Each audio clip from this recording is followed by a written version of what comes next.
Prvi večni derbi v tej sezoni bo odigran v nedeljo v Ljudskem vrtu. Najprej vas prosim za en splošen vtis. Ja, škoda, ker je prvi v Mariboru, ker se nismo prej pomerali v Stožicah. Ampak pač redni prvenstveni krog. Zdaj govoriti, ali je zdaj to časovno za nas, ali nam odgovarja ali ne, ni smiselno, ker je to pač derbi kot derbi, te tekme so vedno zanimive, vedno napete. Tako da enostavno ja, mi pričakujemo dobro tekmo v nedeljo, dali bomo se od sebe in upamo na pozitiven rezultat.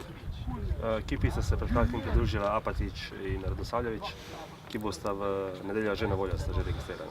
Tako, one dva imata že urejene papirje, sicer Radosavljević je približno 14 dni že v rednem treningu z nami, Apatič se je priključil malo kasneje, ampak oba konkurirata za nastop.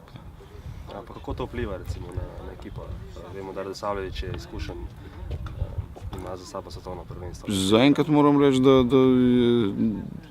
vse pozitivno funkcionira. Vidi se, da Rade odigra ogromno težkih tekem, da ima ogromno izkušenj, da lahko pomaga soigralcem. Tako da jaz mislim, da je vsekakor, to sem že povedal, dobrodošel za našo ekipo. Da je sicer malo težko, ker praktično v zadnjem obdobju je veliko novincev, ne? In se mi zdi, da praktično se je ekipa sestavila spet na novo, tako da, ampak mogoče se tudi neke stvari poznajo na rezultatih, da pač ni nekega miru, ampak jaz mislim, da bo Olimpija v prihodnosti veliko boljša in dosegala veliko boljše rezultate, kot je zdaj trenutno stanje. Maribor je pred kratkim zamenjal trenerja, ali to pomeni kakšne spremembe v taktičnem smislu? Dobro, zdaj odigrali so samo eno tekmo praktično včeraj v Ligi Evropa z novim trenerjem. Ja, mogoče nekako manj presenečen, kot je bilo pri prejšnjem trenerju, tako da jaz mislim, da nekih velikih skrivnosti ni. Oni poznajo nas, mi poznamo Maribor, tako da verjetno bo veliko odvisno od individualnih stvari pa od dnevne forme. Kako pa je zdravje nogometašev, kaj poškodovanje?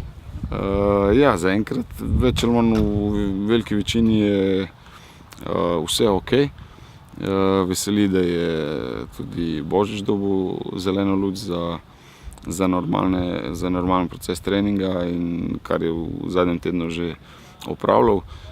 Nekaj težav ima Omladič od prejšnje tekme. Đermanović, Šeliga je več ali manj okej.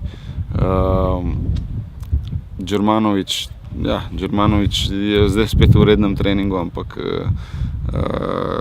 ni čist, bomo rekli, 100% ali pa lovi daljše časovno obdobje, da bi praktično bil 100% fit.